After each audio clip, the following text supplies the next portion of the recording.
क्या आपको पता है कि सीमा यूपी एटीएस के सामने किस तरह सवालों के जवाब दे रही है? ठीक वैसे ही जैसे पिछले हफ्ते भर से वो दर्जनों मीडिया वालों के कैमरे पर उनके सवालों के जवाब दे रही थी। सूत्रों के मुताबिक सीमा एटीएस के सामने वही बातें कह रही है जो इससे पहले उसने नोएडा पुलिस के सामने कही थी। सीमा माशूक है या फिर जासूस, इस बात का पता लगाने के लिए एटीएस की टीम ने लगातार दूसरे दिन सीमा और सचिन से पूछताछ की।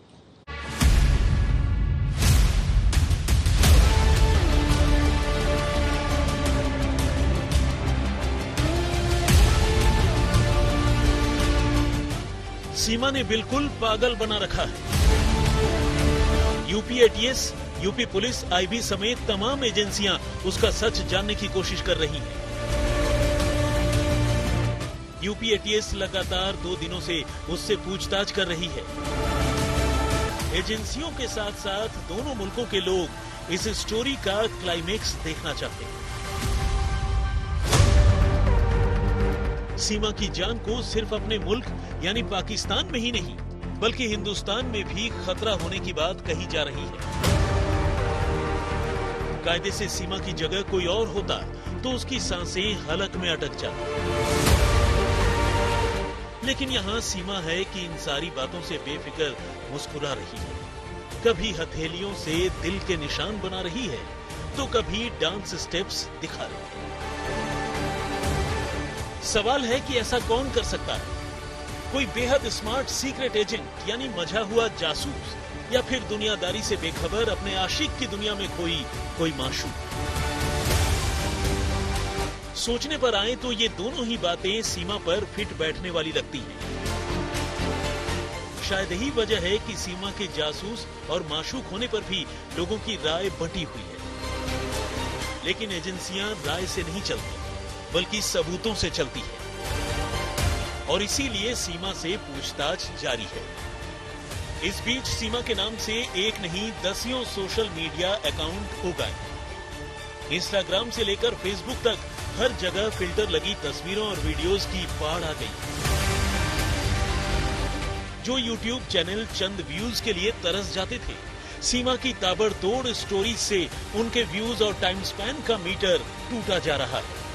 और सच्चाई यही है कि ये सब कुछ तब चल रहा है जब पाकिस्तानी नागरिक सीमा हैदर को अभी भी भारतीय एजेंसियों की तरफ से कोई क्लीन चिट नहीं मिली। यानी न तो ये बात पूरी तरह साफ हुई है कि सीमा सचमुच सचिन के इश्क में गिरफ्त होकर अपने 4 बच्चों के साथ यहाँ आ पहुंची है, और नहीं ये बात क्लियर हुई है कि सीमा कोई पाकिस्तानी जासूस है। ऐसे में आने वाले दिनों में इस कहानी का ऊंट किस करवट बैठेगा ये फिलहाल कोई नहीं जानता। एटीएस के पास सीमा से पूछे जा रहे सवालों की एक लंबी फहरिस्त है, और ये सिर्फ इसलिए नहीं है कि सीमा पाकिस्तान से चोरी छिपे भारत में घुस आई है, बल्कि सीमा की हरकतें, उसकी बॉडी लैंग्वेज, लोगों से उसके बात करने का तौर तरीका, इन सब में कुछ न कुछ ऐसा है जो शक पैदा करता है। ऐसे में एटीएस समेत तमाम भारतीय एजेंसियां सीमा की सच्चाई को लेकर पूरी तरह तसल्ली कर लेना चाहती हैं। भले ही उत्तर प्रदेश की एंटी टेरर स्क्वाड सीमा से जासूसी के एंगल पर घंटों की पूछताछ कर रही है, लेकिन नोएडा पुलिस ने कहीं न कहीं सीमा को जासूसी के एंगल पर क्लीन चिट दिया था। इसी वजह से अदालत में सीमा की जमानत का नोएडा पुलिस ने विरोध नहीं किया था। सूत्र तो ये भी बताते हैं कि शुरुआती पूछताछ के बाद मिलिट्री इंटेलिजेंस ने भी सीमा हैदर को जासूसी के एंगल पर क्लीन चिट दे दिया था, लेकिन अब एटीएस दोबारा सीमा से उसी जासूसी के एंगल पर पूछताछ कर रही है। देखना होगा कि 2 दिनों की पूछताछ के बाद एटीएस के हाथ क्या लगता है। एटीएस ने इसी सिलसिले में सोमवार को सीमा, उसके आशिक सचिन और सचिन के पिता नेत्रपाल से करीब 8 घंटे तक लंबी पूछताछ की थी, और मंगलवार को भी ये सिलसिला चलता रहा। सीमा को लेकर एटीएस की अब तक की तफ्तीश में जो बातें सामने आई हैं, वो भी गौर करने वाली हैं। एटीएस सीमा हैदर के तमाम सोशल मीडिया अकाउंट्स खंगाल रही है, और इसमें उसे पता चला है कि सीमा के अकाउंट में ज्यादातर वो लोग कनेक्टेड हैं जो दिल्ली एनसीआर के। छानबीन में ये भी पता चला है कि हिंदुस्तान आने से पहले सीमा ने भारतीय सेना के कुछ जवानों को भी अपनी फ्रेंड रिक्वेस्ट भेजी थी। यहाँ तक कि पबजी खेलते हुए भी सीमा ने कई और भारतीयों से संपर्क किया था, लेकिन फिर पबजी खेलते हुए ही उसकी मुलाकात सचिन से हुई और फिर दोनों एक दूसरे के करीब आ गए। ऐसे में एटीएस ये जानना चाहती है कि कहीं सीमा किसी को अपनी जाल में फंसाने की कोशिश तो नहीं कर रही थी। एटीएस ने सीमा और सचिन से उनके सोशल मीडिया अकाउंट्स को लेकर भी सवाल पूछे, जिसमें दोनों ने अपने अकाउंट्स की जानकारी तो दी, लेकिन साथ ही ये भी बताया कि सोशल मीडिया पर बहुत से लोगों ने फेक अकाउंट भी क्रिएट कर दिए। सीमा की हिंदी पर तो लोग हैरान हैं ही, सीमा की इंग्लिश भी सोचने पर मजबूर करती है। चलिए एक पल को अगर ये मान भी लिया जाए कि सीमा ने भारतीय फिल्में देखकर और सचिन से बात कर अपनी हिंदी मजबूत कर ली, लेकिन महज 5वीं पास होने का दावा करने वाली सीमा जिस तरह अपनी बातचीत में इंग्लिश के शब्दों का इस्तेमाल कर रही है, वो उस पर एजेंसियों का शक गहराने की एक और वजह है। यही कारण है कि सोमवार को जब एटीएस ने सीमा को पूछताछ के लिए बुलाया तो उसकी इंग्लिश के ज्ञान को समझने के लिए एटीएस के अफसरों ने उसे इंग्लिश में लिखे कुछ पन्ने पढ़ने को दिए और एटीएस सूत्रों की माने तो सीमा ने इन्हें आराम से पढ़ भी ली। सोमवार को इस मामले की जांच अपने हाथों में लेते ही एटीएस ने सबसे पहले नोएडा पुलिस के उन जांच अधिकारी से बातचीत की जिन्होंने सीमा को लेकर शुरुआती तफ्तीश की थी। इसके साथ ही एटीएस ने सीमा को लेकर नोएडा पुलिस की केस डायरी भी मांगी और उसे गौर से पढ़ा।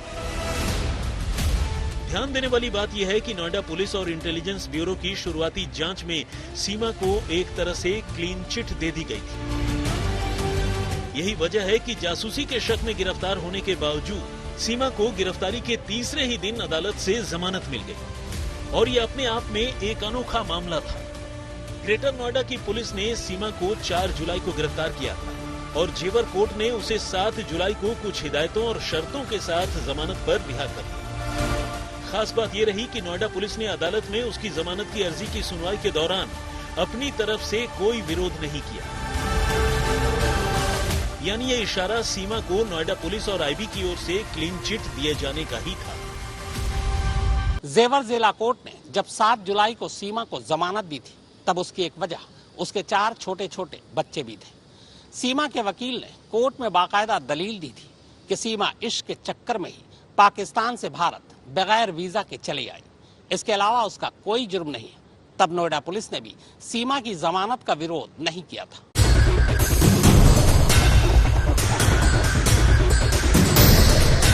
ये सीमा और सचिन के जमानत के आदेश हैं, यानी वो दस्तावेज जिसमें सीमा और सचिन को गिरफ्तारी के बाद अदालत की ओर से अस्थायी आजादी दी गई है। इन पेपर में सीमा और सचिन के खिलाफ जो इल्जाम है उनमें से एक है आईपीसी की धारा 120B यानी साजिश रचना, जबकि दूसरा है फॉरेनर्स एक्ट की धारा 14 यानी वीजा संबंधी नियमों का उल्लंघन करना। कानून की बात करें तो इन मामलों में ज्यादा से ज्यादा 5 साल तक की सजा हो सकती है।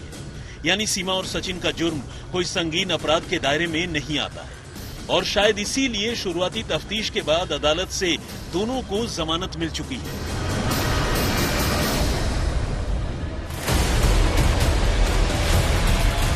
लेकिन फिर सवाल उठता है कि अगर सीमा पाकिस्तानी जासूस होने के शक से घिरी है तो फिर दोनों को इतनी आसानी से अपनी गिरफ्तारी के महज 3 दिन बाद ही जमानत कैसे मिल गई? तो जवाब है सीमा और सचिन की गिरफ्तारी के बाद नोएडा पुलिस की ओर से की गई जांच। दरअसल सचिन की मदद से पाकिस्तानी महिला सीमा का अपने 4 बच्चों के साथ धोखे से भारत में घुसाने की खबर जैसे ही नोएडा पुलिस को मिली, पुलिस ने सीमा की तलाश शुरू कर दी और फिर दोनों को 4 जुलाई को गिरफ्तार कर लिया गया।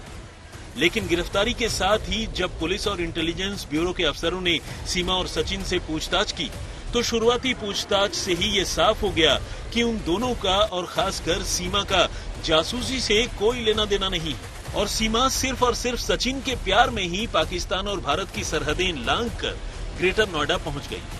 यानी एक तरह से देखा जाए तो नोएडा पुलिस ने अपनी शुरुआती जांच में सीमा और सचिन को क्लीन चिट दे दी और इसी क्लीन चिट की बदौलत दोनों को इतनी आसानी से जमानत भी मिल गई, जबकि आमतौर पर जासूसी के शक में गिरफ्तार किसी भी मुलजिम को इतनी आसानी से जमानत नहीं मिलती।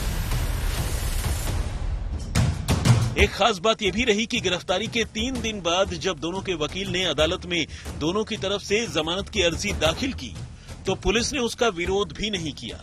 आमतौर पर पुलिस तभी ऐसा करती है जब वो या तो जांच से संतुष्ट हो चुकी हो या फिर उसे इस बात की तसल्ली हो कि अपराधी कोई नया अपराध कर खतरा पैदा करने वाला नहीं है। और सीमा और सचिन के मामले में नोएडा पुलिस का रवैया उनकी जांच के नतीजे का इशारा देता है। हाँ, इतना जरूर है कि दोनों की जमानत के लिए कुछ शर्तें जरूर रखी थी और इन शर्तों में उनका भारत न छोड़ना यानी देश से बाहर न जाना शामिल था। कोर्ट की ओर से रखे गए बाकी शर्तों में उन्हें अपना पता न बदलने की हिदायत दी गई है। साथ ही ये भी कहा गया है कि अगर वो अपना पता बदलते भी हैं तो इसके बारे में वो पहले ही जानकारी दें। तीसरी शर्त के तौर पर कोर्ट ने दोनों को कोई और अपराध न करने की ताकीद की है और कहा है कि अगर उन्होंने इन तीनों में से किसी भी शर्त का उल्लंघन किया तो उनकी जमानत रद्द कर दी जा सकती है। ग्रेटर नोएडा से अरुण त्यागी और नोएडा से भूपेंद्र चौधरी के साथ अरविंद ओझा, आज तक।